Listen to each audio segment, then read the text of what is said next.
Hello friends, welcome to your YouTube channel. आज हम पढ़ेंगे definition of probability. 3 different types की डेफिनेशंस हैं और इसको टाइप्स भी कई जगह पढ़ेंगे, तो इसे टाइप्स भी में क्लासीफाई भी किया गया है। चलो हम स्टार्ट करते हैं वन बाय वन। और मोस्ट प्रोबेबली फर्स्ट डेफिनेशन को हर जगह एक्सप्रेस किया जाता है प्रोबेबिलिटी की डेफिनेशन के लिए। चलो हम स्टार्ट करते हैं। क्लासिकल और mathematically definition, it is this is the oldest and simplest definition of probability. पुरानी और एक सिंपल डेफिनेशन है प्रोबेबिलिटी की। This definition is based on assumption पे बेस्ड है ये डेफिनेशन दैट आउटकम्स और result of experiment are equally likely और म्यूचुअली एक्सक्लूसिव। जो इसके आउटकम मतलब जो रिजल्ट है वो किस पे एक्सपेरिमेंट है, वो इक्वली लाइकली है और म्यूचुअली एक्सक्लूसिव। आप ये इक्वली लाइकली और म्यूचुअली एक्सक्लूसिव अगले वीडियो में पढ़ेंगे इसका क्या। ये भी एक इवेंट है, पढ़ेंगे इवेंट्स क्या होते हैं। इवेंट एक रिजल्ट होते हैं, जैसे आपने पढ़ा आउटकम और रिजल्ट। इक्वली लाइकली मैं आपको थोड़ा बहुत बता देती हूँ। इक्वली लाइकली मतलब फॉर एग्जाम्पल एक एग्जाम्पल से समझते हैं। इक्वली लाइकली एक हमने अगर हेड एक कॉइन हमने एक टॉस किया, उसके जितने हेड आने के चांसेस है उतने ही टेल आने के चांसेस है। दोनों के लिए इक्वल चांस है। ये तो नहीं ना कि 90% हेड आएगा 10% टेल आएगा। दोनों के लिए 50-50 चांस है ना कि वो हेड कितना आएगा और टेल कितना आएगा। और म्यूचुअली एक्सक्लूसिव में हम कॉइन का ये एग्जांपल कंटिन्यू करते हैं। म्यूचुअली एक्सक्लूसिव में ये होता है कि अगर हेड आएगा तो टेल आने के चांसेस कम हो जाएंगे। मतलब एक घटना के घटने से दूसरी घटना नहीं घट पाती। टेल आएगा तो हेड नहीं आ पाएगा, तो मतलब एक घटना के होने से दूसरी घटना नहीं हो पाती। उसे म्यूचुअली एक्सक्लूसिव कहते हैं। आगे ये पढ़ेंगे नेक्स्ट वीडियो में। अभी आगे चलते हैं, पढ़ते हैं हम। According to Laplace, probability is the ratio of all the favorable cases to the total number of equally likely cases। मतलब probability ratio है जो favorable number of cases, जितने favorable cases हैं upon to the total number of equally likely cases। आगे इसका formula है, ये बताती हूँ। From this definition, it is clear that in order to calculate the probability, in order to calculate मतलब probability को कैलकुलेट करने का क्या वो है, the probability of an event we have to find the number of favourable cases. हमें क्या पहले फाइंड करना होगा, फर्स्ट स्टेप क्या होगा कि फेवरेबल केसेस कितने उसके नंबर्स हैं, is two divided by total number. जैसे मैंने अभी आपको कहा पहले ये एक फॉर्मूला बनता है, उससे डेफिनेशन लैप्लेस ने वो करे हैं कि पहले फेवरेबल केसेस फाइंड आउट करने हैं, फिर देन डिवाइड किससे करना है, is to be divided by total number of cases. कितने टोटल नंबर है और उसके फेवरेबल कितने हैं। एग्जाम्पल से समझते हैं। If a bag contain 6 green और 4 रेड बॉल्स, मतलब 6 ग्रीन और 4 red ball, then the probability of getting a green ball will be कितनी होएगी। 6 और 4 को ऐड करो, कितना होता है 10। टोटल नंबर ऑफ बॉल्स क्या है 10। इसको ना देखो, टोटल नंबर ऑफ बॉल्स कितना है 10। 6 + 4 10। टोटल बॉल्स कितनी है 10। और हमें क्या किसकी प्रोबेबिलिटी निकालनी है, ग्रीन बॉल्स की। ग्रीन बॉल्स कितनी है, फेवरेबल केस कितने हैं, ग्रीन बॉल्स कितनी है 6। टोटल फेवरेबल केस कितने हैं 6।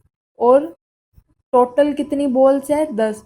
मतलब नीचे आएगी total balls, total number of balls और ऊपर कितनी फेवरेबल बॉल्स। ये इसका फॉर्मूला है m×n। इसको डोनेट करते हैं फेवरेबल केस को m से, और इक्वली लाइकली कहते हैं क्योंकि इक्वल चांस है ना, इसलिए n से, total number of equally likely cases. But आगे इसकी लिमिटेशन भी पढ़ते हैं। इसको ये कहा का इक्वली लाइकली हम इसे नहीं कह सकते, तो हमने एग्जाम्पल लिया ना इसके फेवरेबल में, आगे इसकी लिमिटेशन भी आएगी, पढ़ लो। ए का मतलब क्या था, probability of occurrence of an event A. हमने ए इसको इवेंट लिया है, मानना है। और M number of favourable cases, जैसे मैंने आपको बता दिया कि फेवरेबल केसेस को हम किससे डोनेट करते हैं एम से, और total number of equally likely cases किसको डोनेट करते हैं एन से। और इसे सिमिलरली इसको कहते हैं जो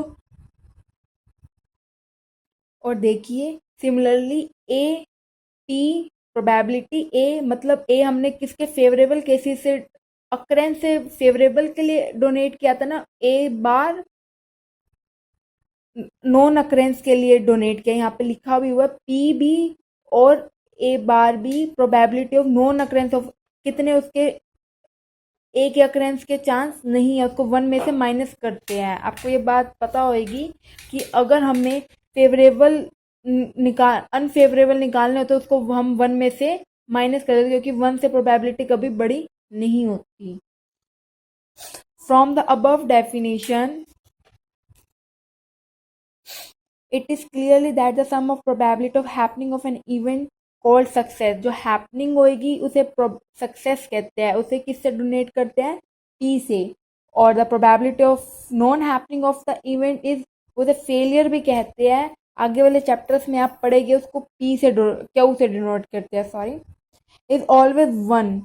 दोनों को हम ऐड करते हैं ना तो 1 से होते हैं, इसलिए हम उस सब को 1 में से माइनस करते हैं।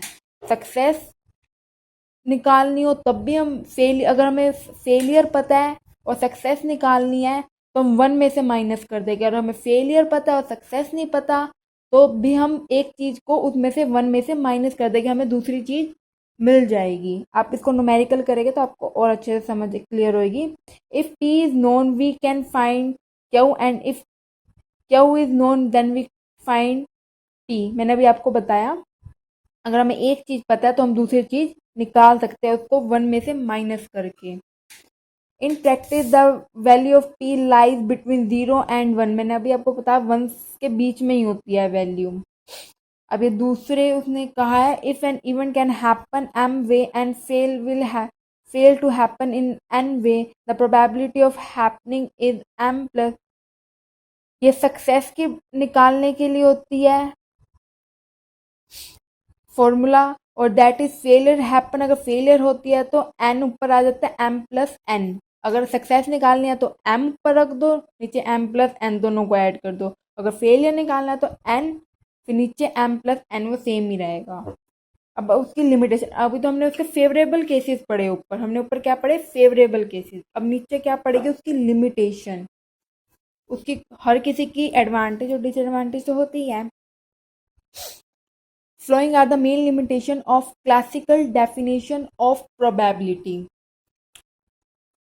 First, if the various outcome of a random experiment, आपको पता ही है, आपने मेरे मीनिंग पहले वीडियोस में देखा होगा तो उसमें बता रखा है प्रोबेबिलिटी एक रैंडम एक्सपेरिमेंट है, एजम्पशन से होता है, रैंडमली होता है, आर नॉट इक्वली लाइकली, वो हर केसेस में क्लासिकल नहीं होता, हमेशा इक्वली लाइकली, दोनों के चांसेस इक्वल नहीं होते। जैसे मैंने अभी आपको पीछे इक्वली लाइकली का मीनिंग बताया है क्या होता है। Then we can not find the probability of event using the classical definition. तो हम हर किसी के साथ अप्लाई तो होता नहीं, कुछ ना कुछ कहीं टर्म्स एंड कंडीशन होती है ना जिसपे हमेशा सब चीज़ के आने के चांस नहीं होते। जैसे रेन है, आज होएगी, मौसम देख के हम कह सकते हैं ना हाँ आज होएगी ही, ये तो नहीं है कि नहीं होएगी। हम बादल है, बारिश है, हवा चल रही है तेज, बादल दिख रहे हैं, तो हमें पता है ना कि 70% है चांद, ये तो नहीं है 50-50 है। तो उस पर ये क्लासिकल डेफिनेशन अप्लाई नहीं होगी। Second limitation, the classical definition also fails when the total number of cases is infinite. अगर इन्फिनाइट है, हमें पता ही नहीं है, उसकी लिमिट ही नहीं पता, हमने एग्जाम्पल लिया था कॉइन का, हमें पता है ना हेड और टेल में से दोनों में से कुछ भी आ सकता है, बट उसका अगर कुछ और हो तो हमें वो तो उसकी हमें पता ही नहीं, इन्फिनाइट है, तो हम कैसे उस पर एजम्पशन ले सकते हैं, और कैसे हम कह सकते हैं कि नहीं इक्वली लाइकली है ये और म्यूचुअली एक्सक्लूसिव है, एक के आने से दूसरे की घटना पे फर्क पड़ेगा, एक घटना के होने से दूसरी घटना पे फर्क पड़ेगा, हम तो नहीं कह सकते श्योर होके। बट इसमें इक्वली लाइकली तो यही है ना, एक के आने से दूसरे की घटना पे फर्क पड़ेगा, दूसरा नहीं आएगा। If the actual value of N is unknown, हमें नहीं पता एन कितना है, टोटल नंबर ऑफ केसेस हमें नहीं पता टोटल नंबर ऑफ क्या है, तो then the classical definition fail, तब भी वो फेल हो सकती है क्लासिकल डेफिनेशन।